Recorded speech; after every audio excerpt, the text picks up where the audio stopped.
And we're live. Welcome everyone to Strive Conversations. My name is Melissa Taylor and I'm the founder of Strive With Me. We are personal development and social impact publication, and I'm also the host of Strive Conversations. In this Strive Conversation, I have the lovely Aurora with us. She's the founder of Bellatrix Group, which you're going to hear a little bit more about, and the amazing co-host. We actually have both co-hosts of the Opt-in podcast with us today. I'm just going to share a little bit more about that. Today, we're going to discuss how to build deeper connections, how to have authentic conversations, which Aurora is the queen of, and how to make space for others, because that is necessary for deeper connections and authentic conversations. So if you have any questions and you're on the Zoom, please leave them in the chat, and we'll get to them as much as we can. It's going to be a very engaging conversation, but definitely want to get your input and share. Feel free to share what you're struggling with and how we can help you. And if you're watching this on YouTube, please feel free to leave in the comments. We'll try to get to you as well. So welcome so much, my friend. How are you? I am well. First and foremost, I am delighted to be here with you, with all of our friends, community. Super excited about the Strive platform. And as you know, this is one of my favorite topics. I remember when I first met you, and I think we were having conversations at your house. I couldn't think of, so the conversations like that are those that kind of really inspire me to start Strive Conversation. I just wish, like, this conversation is so engaging. I just wish, like, I could, like, put a camera and other people can join in and, like, hopefully can learn something and pick up on the, like every time someone meets Aurora, they're like, oh my God, it's a beautiful name. And I was like, this name, if you never met someone like Aurora or someone like this, you see how their name fits their personality so well. And then I made a joke with a friend. I was like, funny enough, Melissa means honeybee in Greek. And someone told me that, and I'm definitely afraid of bees. I think I told you this, where I was like, oh, I guess because, I'm hardworking and I bring sweetness, but I can also sting you. You mess with me. Anyway, so we have a lot of great things to discuss about regarding deep conversations. And I want to start off with, how do you build deep conversations? And honestly, why does it even matter, Aurora? Well, I think fundamentally it's a choice. Why? I'm going to start with, why does it matter? I think it's a choice with regards to, how do you want to be in community and connection with other people? For me, I want to be in connection with people from a place that is heart-based, from a place that is authentic. I think we have enough superficial, transactional conversations in our lives, or at least I felt that I did. I think as someone who spent over 26 years in corporate America, there's a lot of those relationships that we intersect with at work that are much more transactional than authentic. So I've always been someone who has strived to connect and build community and be in relationship with people that comes much more from a place of the heart, because I find that much more enriching to me in my life. I find it to be a well of growth for me. And it's, quite frankly, where I feel most alive. Yeah. And it's interesting because both of your businesses now, I'm sorry, I cut you off on the intro earlier. Both of your businesses now are built on having those authentic conversations and difficult conversations. Can you share more about that? Yes, so I currently am the founder of two organizations. One, which is the Bellatrix Group, which I co-founded with my business partner, Pamela Raitt, who you know. Pamela and I had the privilege of meeting actually in a work environment. We had both transitioned out of the tech industry, and when I was leading a pretty significantly large pharmaceutical brand. And my approach to how we were going to resurrect a stagnant brand was very much taking a human-centric approach, which, at the time was a pretty novel concept in the pharmaceutical industry, but for me, as a consumerist and a person who's always felt that consumers have a tremendous amount of power, it was really about understanding, not just at the demographics level, not just at what folks represented as far as revenue to the top line and the bottom line profit, but who are they? And how could we get our brand to connect with our audience in a meaningful way that was beyond, again, a transaction of a product? So when Pamela and I chose to build the Bellatrix Group, we chose to build it from a place of really taking a very human-centric approach, bringing transformational change and ideas to our clients, and really creating partnerships and relationships with our partners that was about everyone showing up and being their most authentic self. Because we believe that when we show up from that place of authenticity, magic truly, truly happens in all aspects of what you're touching, whether that's client, marketplace, business transformation, innovation. Magic happens when we can all just bring our greatest gifts and talents to bear. So that's sort of one aspect of what I do. Bellatrix is a marketing consulting firm focused in the health and wellness space. We have a niche focus in women's health because we love women and we think women are amazing beings, and we love creating transformational ideas in that space. Secondarily, Kelly and I co-host, Kelly Croce-Sorg, my business partner, who's also on the Zoom here today. Kelly and I co-host The Opt-In, which is a podcast focused on, it's a socially relevant podcast that focuses on the messy conversations between a white woman and a woman of color, and us unpacking the highs and lows of our human transformation so that we hopefully model that for others as we come to examine ourselves as humans and examine our behaviors as a collective humanity. Yeah, and I think that, and I've been able to join in and listen to the podcast, join in on the IG lives that you guys have done in between seasons, and it's been incredible to have that authentic conversation and connection, and have the space where the conversation may be internally triggering and or hitting a certain spot that we may or may not be aware of. At the same time, it's still like an open space to really share our thoughts and our feelings and where we would like to go and what we would like to do. So can I ask you, what are the elements of having these authentic conversations, and how does one kind of create that platform to do that? So I think personally for me, one of the things, it's about being grounded, right? And what does that mean? Being centered, right? Being able to take 3 full breaths before I engage in a conversation with someone, and particularly if I know it may be a messy or difficult conversation. I'm a firm believer that we can't give other people what we're first not willing to give ourselves. So I think first and foremost for me, any difficult or hard conversation begins with, am I grounded? Am I in my body? And am I integrated with my breath? Which means a couple of things. It means first and foremost, I can start and I can engage in that conversation coming from my heart. Right? I'm not in my mental space where I'm sitting here trying to analyze everything someone's saying. I'm not sitting here trying to judge it, but I'm really coming from a place of my heart, which means I'm showing up with compassion.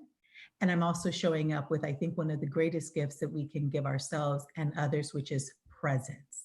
I think in a time where we are constantly distracted by so many things, our phones are binging every single minute. We're constantly having people sort of interrupt, or even our own thought, our own monkey mind, right? We can constantly be interrupted by, in a conversation by our own mind is, am I present? Am I truly present? Which fundamentally means I am listening. I'm not listening to evaluate. I'm not listening to judge. I'm listening from a place, which is the 4th component, of curiosity. Mm. So I start with grounding myself. I start with making sure that I'm connected and coming from my heart, that I'm truly listening, and that I'm coming from a place of curiosity. Yeah.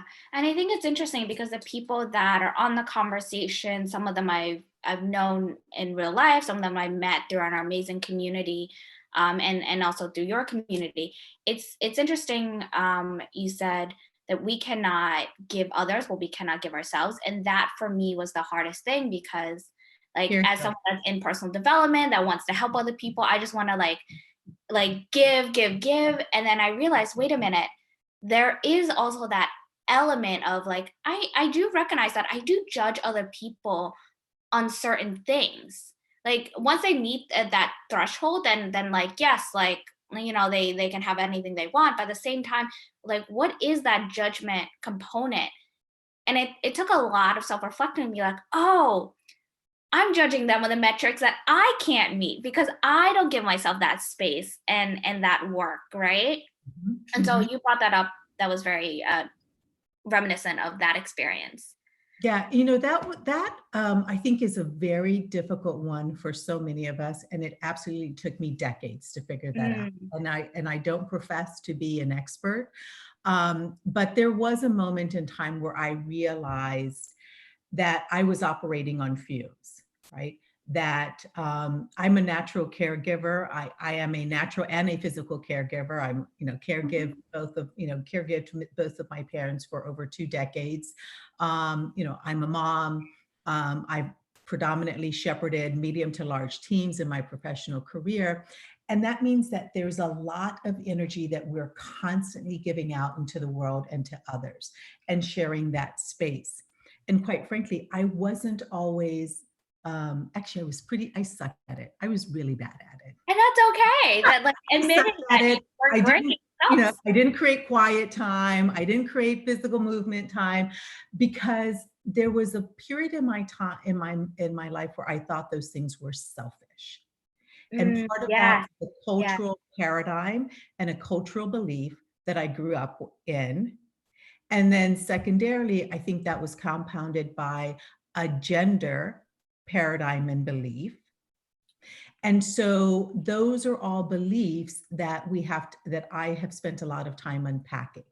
That yes, says, actually, when I take an hour out of each day and I take a morning and spend time grounding, praying, getting quiet, and moving my body in a way that feels good to her, I can actually show up being my best self the next 10 hours, 14 hours of the day.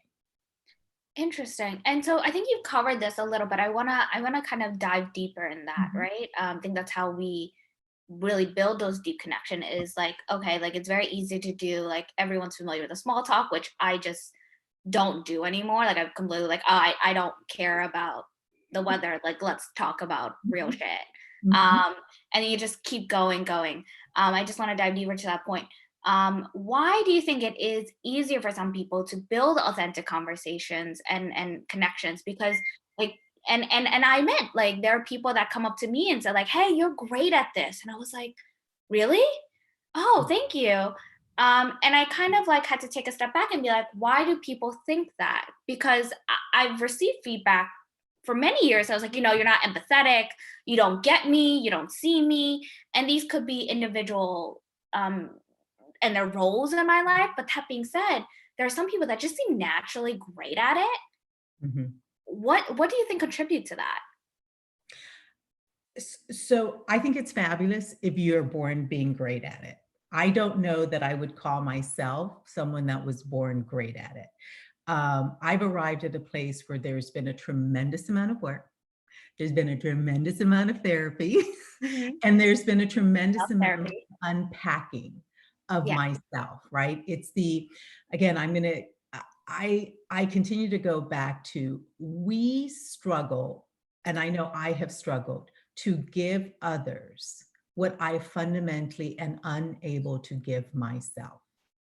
And that is empathy, compassion, non-judgment, all of those things. Because it always, it always starts with the self. There's that notion of whenever you're pointing a finger at somebody else, there's actually three pointing back at you. Mm. And I think we become good at holding space for others. We become good at being in conversations where we are massively triggered or massively deemed. And have you developed the skills where you can be in those conversations and one, not take it personally. Number two, use it as a learning opportunity. It says, okay, why is that triggering me? Mm-hmm. And what is that saying about something in me versus making it about the person I'm talking with, right? And how do I hold that with curiosity and compassion and say, in this moment, I'm going to stay in this conversation, but I just got a clue into something that's helpful for me to unpeel and unpack about myself. It's interesting because like for me, I'm like frantically writing in my personal development journal, and I carry this around through every conversation, and something that has really helped me especially during this time in the world, is creating that space and giving myself that space to feel all the feelings, right? Yes. To feel all the feelings, and I recognize that um, as women, I think society encourages us to in some ways tap into our feelings, while men that or people that identify as male or were brought up very masculine are not given that same space to tap into it. And and it's been an interesting thing, and I don't want to go too much into it because that's a whole nother conversation. But I think having that safe space for us to feel the feels, like for example, last night I was watching a whole entire series called Never Have I Ever on Netflix. It's a beautiful show. If you're into teen rom-coms, diversities, all this fun stuff, and just feeling great storytelling, I think you'll enjoy. But I just remember like just lying here and I was like, you know what? I feel really happy. I feel really happy and crying. I feel really sad and crying. Like whatever it is, just let that feeling wash over you and embrace that, and see, like what you said, like how can I learn from this? What is triggering? What am I resonating with? And so I think you also brought up a great point is how do we hold space for others, and like what are some things that you think is required um, for us to optimize ourselves to be able to hold space for someone else? So I'm going to answer that, but I actually want to build on something you were just talking about, Sure, feeling sure. all the feels. And I'm going to slightly push back because I don't know that in our society, and particularly for women, the feeling of all the feels is met from a place of positivity. We know Fair, that for sure for fair. men, it's not met with Yeah. positivity. It's met as weakness. It's met as you're not a man. It's met Mhm. from a place of, oh, man up. I Mhm. think in many cases, the same thing holds true for women. It's Especially in dealing the workplace too. absolutely. Absolutely. I mean, if I recall two very distinct conversations in my career where a female didn't even cry, but literally her voice cracked.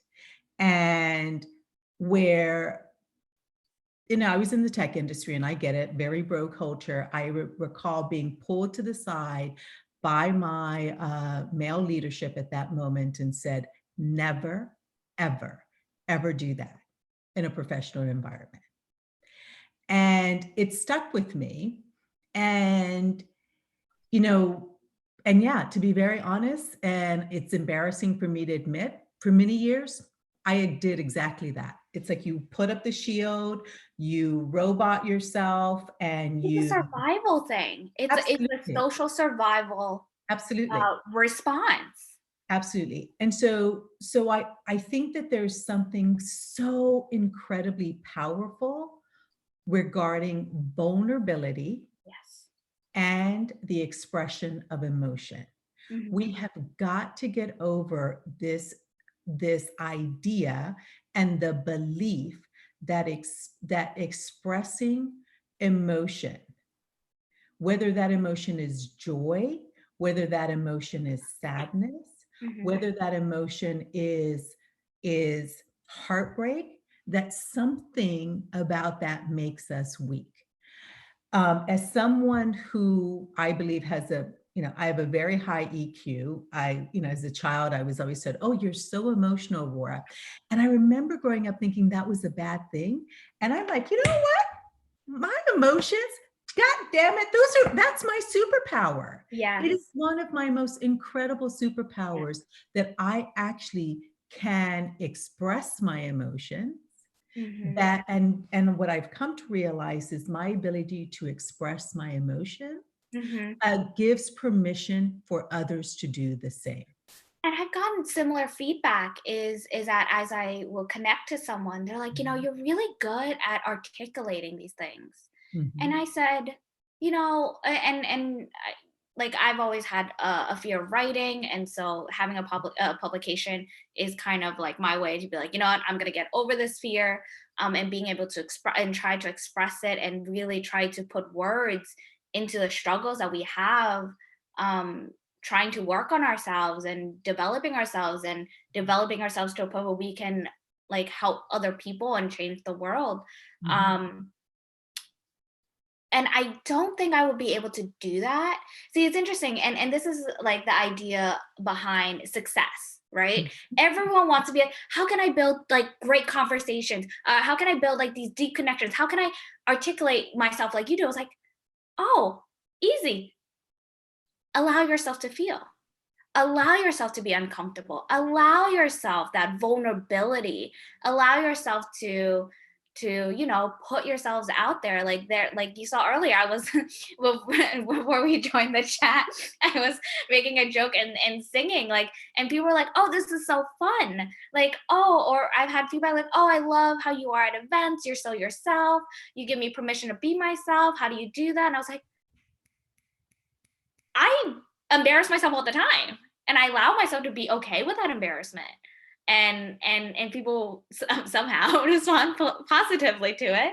Um, but it isn't until I do that work and be extremely vulnerable with myself, with other people. Um, and in many ways, I've been very fortunate that I have been positively received, because not everyone has been positively received when they are this way, right? Mhm. Um, so that can be like a fostering in a different sense. Mhm. So you mentioned being vulnerable really helps with holding space for others. Active listening, I think, was really important as well, and that helps with creating empathy, and things like that, and being present in the moment. And the other things I would add, so everything that you said about vulnerability, and I think the key takeaway is be you. Mm, In a society that is constantly trying to make us something that we're not, skinnier, blonder, um, smarter, more Taylor. sort of what take it in whatever gender, ethnic group, whatever intersectionality you have, there is something that is being promoted to us with regards to not being our authentic self, but being something other than ourselves. And I think there's a beautiful quote, and I'm going to butcher it because, as Kelly knows, I always butcher quotes, but I think one of the most courageous things that we can do in our lifetime is to have the courage to be ourselves. Yeah, and And it's interesting. I'm sorry, go ahead. so I wanted to make sure I shared that. I think it's be you. I mean, who you are, who each of us are, is so, if we only knew that there's actually no one else on this planet that is like us. And if we could just stand in the brilliance and the magnificence and in the beauty of who each of us are, boy, this would be a changed world. Yeah. And because I think when we're able to know that and recognize that about ourselves, then we can honor and hold space for those who we are literally privileged to interact with. My mother growing up, my mother used to have this saying, cada cabeza es un mundo. And the profoundness of that, I actually never got until I became older. So the translation doesn't, it's not the best translation in English, but it's basically um, every head is a world. So if you actually Mm, recognize that everyone that comes into your presence is someone that's coming with an entirely different dimensionalized world that may have nothing to do or look like in relation to yours. And if you can stand in awe, and if you can stand in curiosity of that, you can hold presence for it, because you are curious. You're not judging. You're just there to receive and sort of be in the presence of that person's world. Yeah, and a great book that reminded me of this is The Mastery of Love by Don Miguel Ruiz. Yes. And for me, it was just so interesting, and it touches upon exactly that wisdom. Quickly, I would just say, like, if anyone that's on the chat, if you guys have any questions for Aurora or myself, please feel free to leave in the chat and we'll get into it. But that book was just like, he shares how everyone, like, because it's very odd. I have this personal thing about like how people are more focused on a physical health issues than mental health issues. But he communicates it as, imagine everyone has like this skin disease that if you touch them, you hurt them incredibly, but no one knows that the other person has it. Right. So when we try to connect with someone and we try to hold them and we don't know how, and we don't know what triggers them, we like accidentally hurt them when we're just, all we're doing is trying to connect to them. And it's just so interesting. We have a great question here for you, Aurora. In this world so filled with information and all the noise, how do we know who we are truly? And I think that's a great question. I would love to hear your thoughts on that. I love that question. Right? Isn't it beautiful? It actually makes me emotional, Yuko. So thank you for that question. Who you are has always been. Who you are transcends any current day presence, any dimensionality. Who you are transcends any noise, any distraction. Who you are it's already there. And I think that our job during this journey is to actually become quiet and to actually listen to ourselves and to our inner essence, because our inner essence is there. And it is, we drown it out with all of the external noise and distraction. I always say, it's like, we're not actually figuring out who we are. We're simply remembering who we are. And I think that a lot of who we are gets diluted by how we respond to other people, right? Like, Say that again, Melissa. Say that again. Really process what we you're asking. dilute who we are by how we respond to other people. Like, say, for example, if like I grew up like always wanting to help other people, like always wanting to do things, always wanting to engage, was very active, like in high school and college with extracurricular activities. My parents, who came from a very different culture, different mindset, different priorities and values, being Vietnamese refugees, being like, listen, our number one priority as parents is to make sure you have a great education. All this other stuff sounds like a distraction, right? For me, it's like, no, actually, this helps me get into college. This helps me connect with people. This helps me build a character. And all of that allows me to go beyond that education. As an example, like, this is an example. But it's how we respond and how we react to outside influences. And what we allow, how we allow that to influence us consciously or subconsciously. I think it's just so interesting because especially since this lockdown, I've really like sit and done a lot of deep reflection and asked myself, like, you know, like, what is it that I like? What is it that I care about? What are my identities? Especially now that we're not engaging with people and it's all curated through Zoom and social media and things like that, right? Like, who am I at the core of who I am when no one's here? Like, I think I made a joke with you on our one of our prep calls of like, now you get to really see what people do for themselves versus what they do for other people. So like, has your showering schedule changed? Has your like social schedule changed? Or like all these different things? Like I haven't, like I drank like twice or three times this whole time because I'm a social drinker. Because I understand that's how people engage. And like just really breaking out, like, I don't really need that to be myself, to be my best self. And I hope that also helps. Going back to your idea of curiosity, I think it goes two ways, right? Like that curiosity is great when you're able to do that with other people because they are their own world and you get to understand and hear their story, how they overcome their adversities, and then also ask those questions to yourself. I think there's so many riches and opportunities and skills that you're like, wait, yeah, I did do that. I forgot about like this experience and or this sense of joy that I have.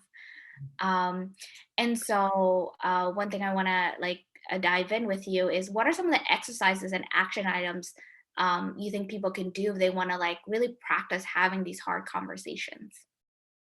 I think first and foremost, I think it goes back to what Yuko was asking, which is how do I find myself in a world that is so busy and so noisy? I think we're being granted an incredible opportunity right now, as you touched on, Melissa, to get quiet. And I would offer, like, getting quiet may be at the start, setting a timer for 1 minute. I literally, when I started, I've been meditating for, almost going on 10 years. But literally, when I started, I would set the timer for 30 seconds. And that seemed like an eternity. But our ability to remember and get connected to who we are really is going to take finding and creating the discipline of a practice where you sit with yourself. And that can be anything as simple as quiet meditation. It could be walking in the woods. It could literally be throwing a basketball up into a hoop, right? So whatever that gets you to just sort of quiet the chatter and really settle into the essence of yourself, I think is first and foremost. And that's sort of an expanded articulation of the grounding, right? Okay. And I just think that nothing outside of ourselves is going to fill the questions that we have about ourselves. I'm going to say that again. Please. Nothing outside of ourselves is going to fill the questions that we have about ourselves. And it's trusting that within us lies the answer. Now, we may get guides, we may read books, we may get, I have, more than 2 decades of spiritual guides and teachers and books and whatnot. But a really incredible guide and teacher is actually going to guide you back to yourself.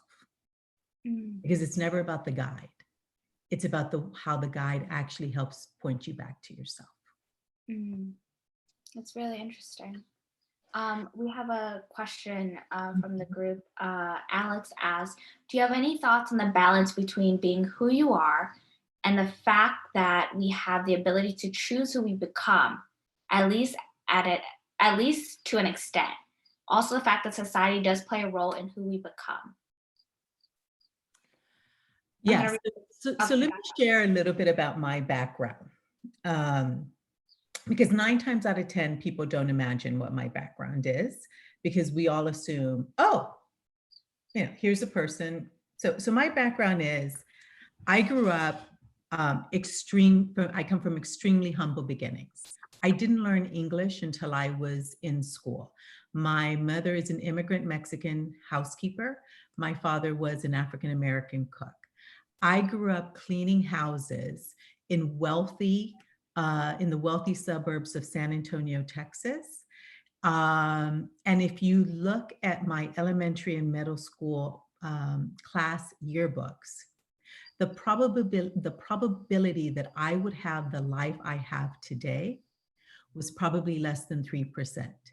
The probability that my sibling and I have a sister, a sister is a year older than I, that we would transcend the beginnings of the life we were born into to the life that we have created is probably less than 1%.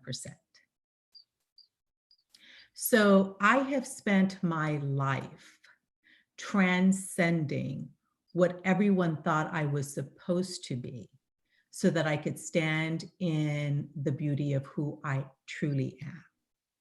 And traversing that journey, Alex, has been nothing short of courageous, filled with a ton of setbacks, filled with a lot of bullshit, to be very honest, about who other people thought I was, who other people wanted me to be.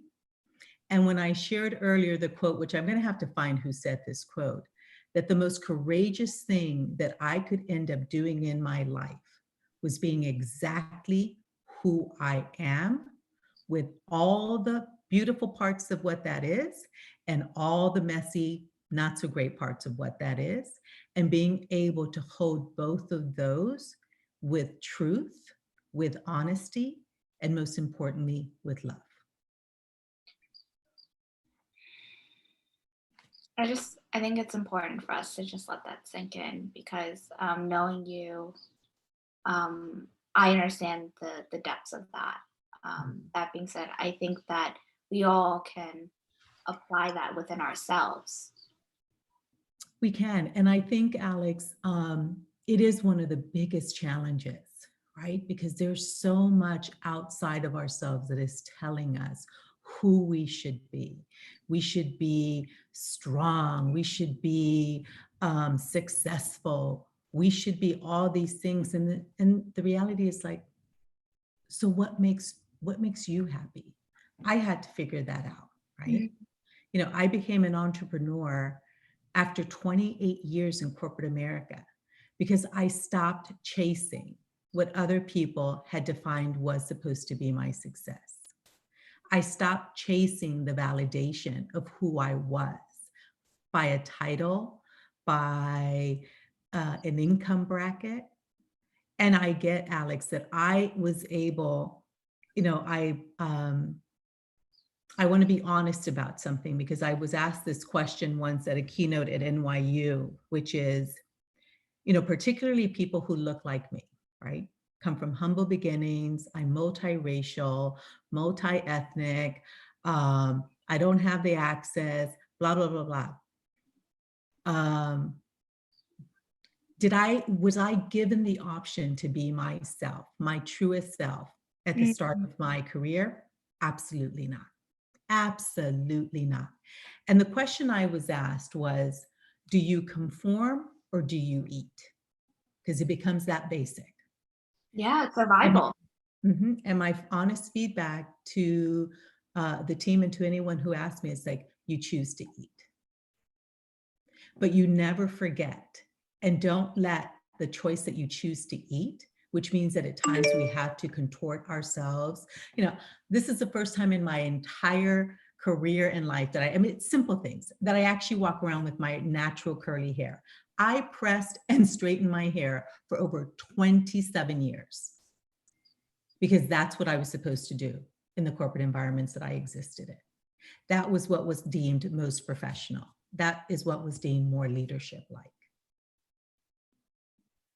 And so, you know, it's not an easy task. And there are choices that we all have to make within the construct of that journey to be our most authentic selves. And at times we do have to contort ourselves. And I don't want to minimize that. Because in the society that we live in today, we're not there yet. We're not there yet. We can all hold space for each other and honor the beauty that each of us brings without judgment, without biases, and without our own triggers being brought into that relationship. Yeah, and I think that that's really important to have what a lot of people call like your tribe and people Mhm. that you can really be your truest self with, right? And we talked about like outside influences, and this is something that I've been really exploring a lot lately, is having the capacity to be myself and setting boundaries with other people, Yes. like boundaries with myself and accepting other people's boundaries.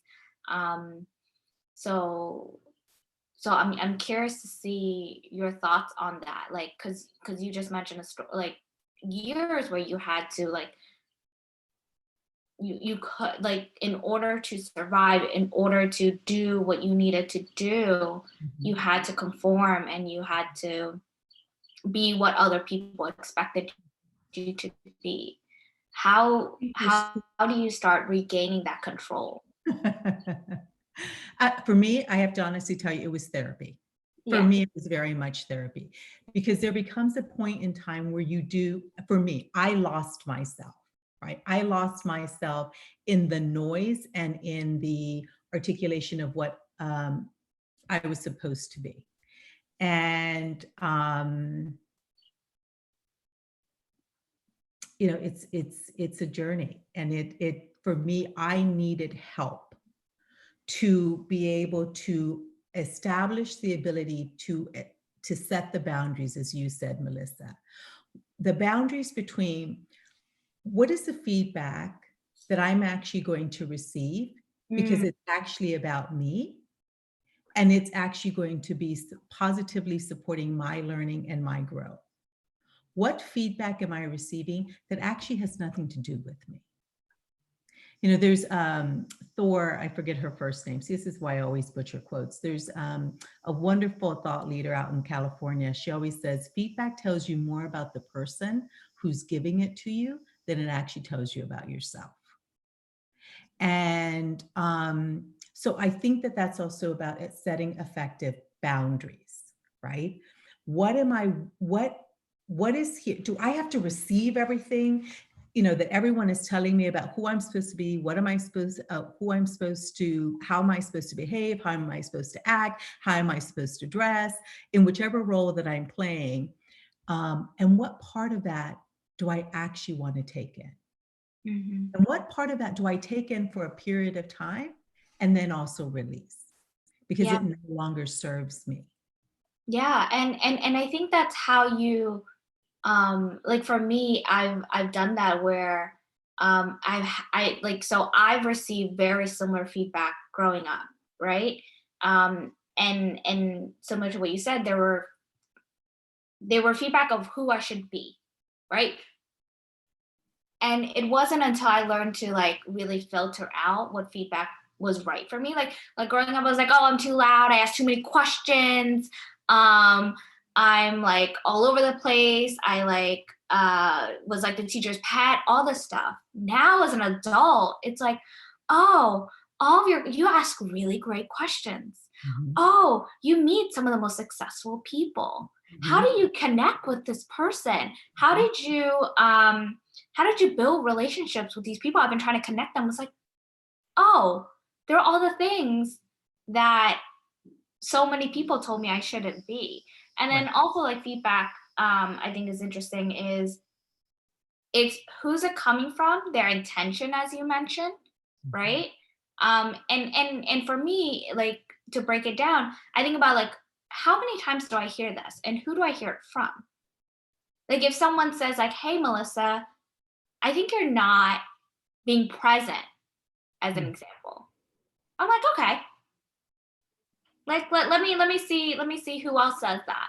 mhm. Because it was just this one person, and they're like, like they've been talking about themselves for like 45 minutes. Yeah, I'm not gonna be present Mhm, because it's all about them and they want me to respond in a certain way. But if mhm. there are people that like if I hear it multiple times from people that I really care about, I was like, let me reflect on that. Let me work on that.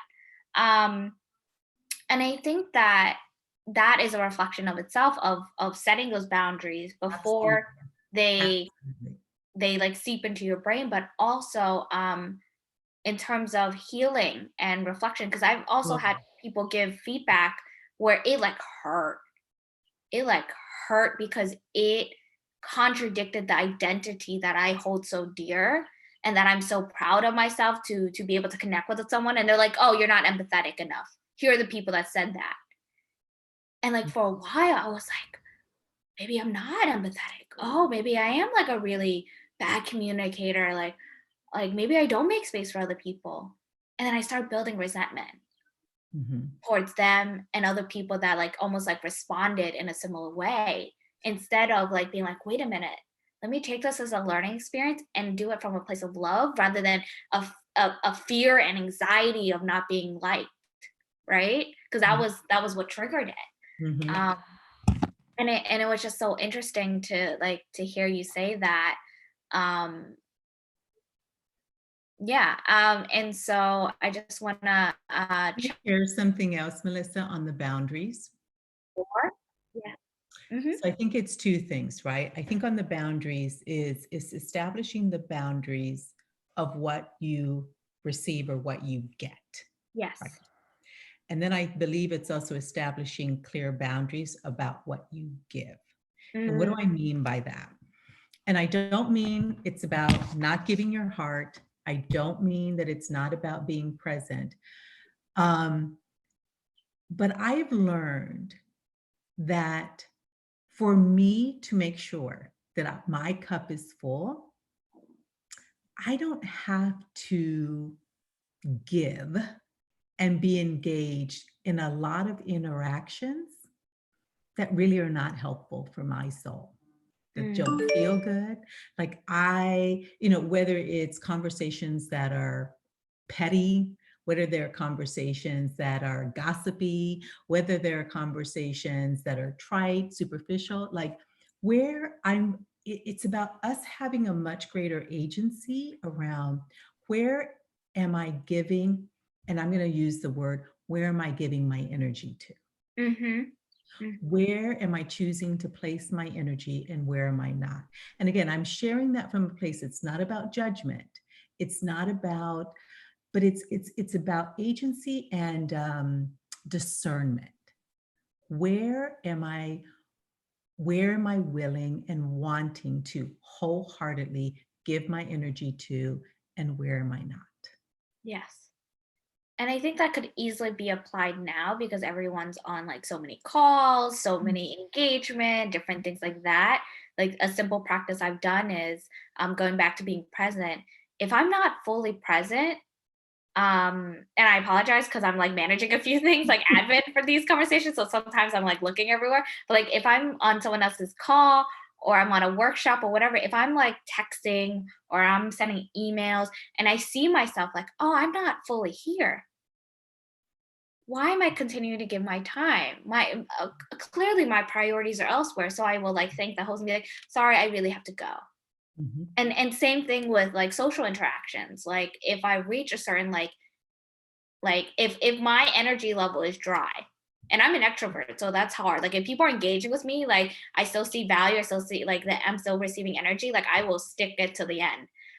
But like if I see my energy level is dry, I will say like, you know what, thank you so much, I'm gonna go. And people are like, no, just say. I was like, Yeah. Thank you. Thank you for making me feel wanted. Thank you for inviting me. I love this. I really have to go and be with myself. Kelly says, I've had to work on conversation stamina. Yeah. It's interesting because and Kelly, I think you would appreciate this because you talk to Aurora a lot. Like Aurora and I can go like continuously, and it's like it's almost like a conversation sparring because we'll just like go back and forth and build on things, and it's so much fun. Some people it's like pulling teeth. And I'm like, I talk to walls. Like I like, especially now, right? Like I will talk and apologize to things. And for some people that doesn't have that, I'm like, you know what, like this interaction is great. I gotta go. So if anyone has any questions or thoughts, please feel free. I'm gonna ask Aurora some closing questions and then we'll jump into it. So Aurora, thank you so much for sharing so much of your wisdom. I know it's been an incredible journey of delight, of hardship, of adversity, of transcendence for you to get to where you are today. So now I'm curious to hear, what are you striving for, Aurora, at this point in your life? I think the biggest thing that I'm focused on right now is what I would call alignment. Mm, Um, all of those things, the striving, the transcending, the hardships, the this, the valleys, the highs, the peaks. One is being able to look at all of them with such a sense of gratitude and with such a sense of grace, because all of those things, good, not so good, have allowed me to arrive where I am at this moment in time. And so for me, the biggest word is alignment, being able to align, the journey of those experiences, the grounding into the essence of who I am, the alignment with my body, and really wrapping that with a spiritual knowing and a faith that I'm grateful has always been a part of who I am. I'm, for me, I'm whatever you want to call it. I have always been a firm believer in something greater than myself. mm, And so that's number one, sort of the alignment. I also think specific to these times, what I am striving for is the envisioning of what comes after this, right? I would offer, or I would invite everyone that's on the call, on the line with us. This is, we are living an unbelievable moment in our planet's history. We are living an unbelievable moment of our generation, our human generation. And it's not for naught. This didn't just happen because it happened. And so I would invite everyone the opportunity to, what is it teaching you individually? What are you learning from this experience about yourself? What are we collectively learning as a humanity? And what are we learning with regards to the opportunity and the magic to reimagine what we'd like to envision as our next normal? that's beautiful. And we've had Ariel, who spoke on reflecting during times of crisis. And it was just like fascinating to see people who want to look forward. Like for me, I'm naturally an optimist. So I do um, recognize that although it is really bad right now, it's I do have faith and Mhm. hope that it will get better. Um, and just to see how people react to that shows a lot of where they are mentally. And there's no judgment on how they cope, right? Like right now there's no, like, everyone copes very differently. Everyone's at different stages in their grief. Everyone's in different stages of their personal development journey. So I think Yes. that's so important, to think about like what comes after this, and how can we as a society, as humanity, come together and learn and grow from this, Yes. right? Yes. And so speaking of, we are a community that believes in equality, Mhm. and we like to, as much as we take from you, like your time and your wisdom, we would like to give as well. Since you're so generous with your time and experience, what is something that the community can help you with? I think the community can help us with signing up for the opt-in, right? Oh, it's Well, first and foremost, brilliant. you It's know, brilliant. the opt-in, because, Kelly and I, this is, it's a labor of love. It's a labor of an intention to support all of us creating a better world, um, and making the change that I think is so, we've been at this for a while, right? And what COVID has taught us is that we're all the same. There's Mm-hmm. nothing saving anybody from getting sick, right? Mm, Like, we're all the same. We are connected in a way that we've constructed beliefs and elements that separate us from ourselves and separate us from each other.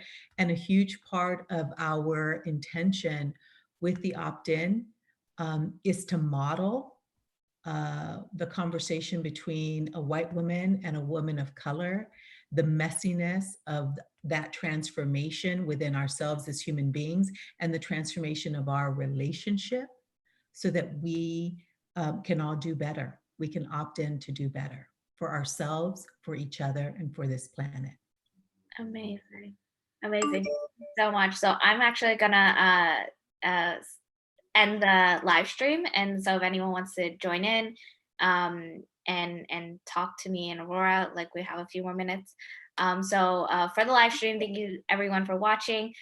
We do have our next Drive conversation, which is going to be on creative cooking for times of crisis. I'm really excited because I grew up on Food Network. And so finding different ways, like it's a great time to experiment and keep things interesting and learning new recipes. So really excited to have Amanda Huang join us for next time. And we look forward to seeing you next time on Strive Conversations. And thank you so much, Aurora.